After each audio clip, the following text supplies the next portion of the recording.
IPL ഫൈനലിൽ ബംഗളൂരുവിനെതിരെ പഞ്ചാബിന് 191 runs വിജയലക്ഷ്യം. Bengaluru 9 wicket നഷ്ടത്തിൽ 190 റൺസ് എടുത്തു. സ്പോർട്സ് ഡെസ്കിൽ നിന്ന് അടിയന്തരമായ അനിൽ വാസുദേവ് വരുന്നു. അനിൽ, പ്രൈം ടൈമിലേക്ക് സ്വാഗതം. പറയൂ വിവരങ്ങൾ.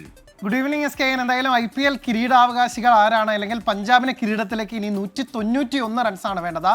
ആദ്യം ബാറ്റ് ചെയ്ത ബംഗളൂരു 9 വിക്കറ്റ് നഷ്ടത്തിൽ 190 റൺസാണ് അവർക്ക് എടുക്കാനായത്. ഇതുപോലെ ഒരു പിച്ചിൽ, പ്രത്യേകിച്ച് അഹമ്മദാബാദിൽ ഈ പിച്ചിൽ 200 റൺസെങ്കിലും വേണം എന്നുള്ളതാണ് കാര്യം. അവർക്ക് ആ പ്രതീക്ഷിച്ച സ്കോർ പടുത്തുയർത്താൻ സാധിച്ചിട്ടില്ല എന്നുള്ളതാണ് പ്രധാനപ്പെട്ട കാര്യം.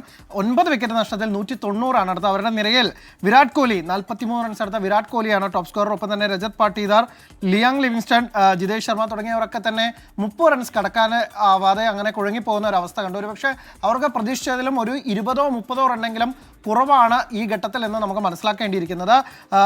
പഞ്ചാബിൻ്റെ മികച്ച ബൗളിംഗ് പ്രകടനം എന്ന് തന്നെ പറയേണ്ടിയിരിക്കുന്നു. ഇങ്ങനെ ഒരു പിച്ചിൽ 190 എന്ന് പറയുന്നത് അവർക്കൊരു കടന്നുപോയി എന്നത് പോലും പറയാൻ സാധിക്കില്ല. കാരണം അത്ര കണ്ട് മികച്ച ബൗളിംഗ് പ്രകടനമായിരുന്നു. കൃത്യമായ ഇടവേളകളിൽ വിക്കറ്റ് എടുക്കാൻ പഞ്ചാബ് ബൗളർമാർക്ക് ആവുകയും ചെയ്തു. അർഷദീപ് സിംഗും ഒപ്പം തന്നെ KL ജാംസണും 3 വിക്കറ്റ് വീതമെടുത്തപ്പോൾ അസമത്തുള്ള ഒമർ സായി 1 വിക്കറ്റും വിജയകുമാർ വൈശാഖും യുസ്വേന്ദ്ര ചഹാലും ഓരോ വിക്കറ്റ് വീതമെടുത്തു. ഒമർ സായിയാണ് വിരാട് കോഹ്ലിയുടെ വിക്കറ്റ് എടുത്തത്. വിരാട് കോഹ്ലിക്ക് ഒന്നും തന്നെ വലിയ രീതിയിൽ സ്കോർ കണ്ടെത്താൻ സാധിച്ചിട്ടില്ല, അല്ലെങ്കിൽ അദ്ദേഹത്തിൻ്റെ സ്ട്രൈക്ക് റേറ്റ് ഒക്കെ തന്നെ തീരെ കുറവായിരുന്നു എന്ന് വേണം പറയേണ്ടിയിരിക്കാൻ. എന്തായാലും ഇനി RCBയുടെ ബൗളർമാർ കിണഞ്ഞ് ശ്രമിച്ചാൽ മാത്രമാണ് അവർക്ക് ആ ഒരു ചരിത്ര കിരീടം, കാലങ്ങളായി കാത്തിരിക്കുന്ന ആ കിരീടം കിട്ടാൻ സാധിക്കുള്ളൂ. പഞ്ചാബിനാണ് ഈ ഘട്ടത്തിൽ കുറച്ചുകൂടി സാധ്യതകൾ തുറന്നു കിട്ടിയിരിക്കുന്നത് എന്ന് മനസ്സിലാക്കേണ്ടിയിരിക്കുന്നത്. പ്രത്യേകിച്ച് കഴിഞ്ഞ മത്സരത്തിൽ ഇതേ ഗ്രൗണ്ടിൽ മുംബൈയുടെ 203 എന്ന സ്കോർ ചേസ് ചെയ്തതാണ്, അതും അനായാസമായി. അതുകൊണ്ട് തന്നെ പഞ്ചാബിനാണ് ആദ്യ ഇന്നിങ്സ് കഴിയുമ്പോൾ നേരിയ തോതിലെങ്കിലും ഒരു മുൻതൂക്കം. പക്ഷേ RCBയുടെ ബൗളർമാർ സമീപകാലത്തില്ലാത്ത പ്രകടനം ഈ സീസൺ കാഴ്ചവെക്കുന്ന RCB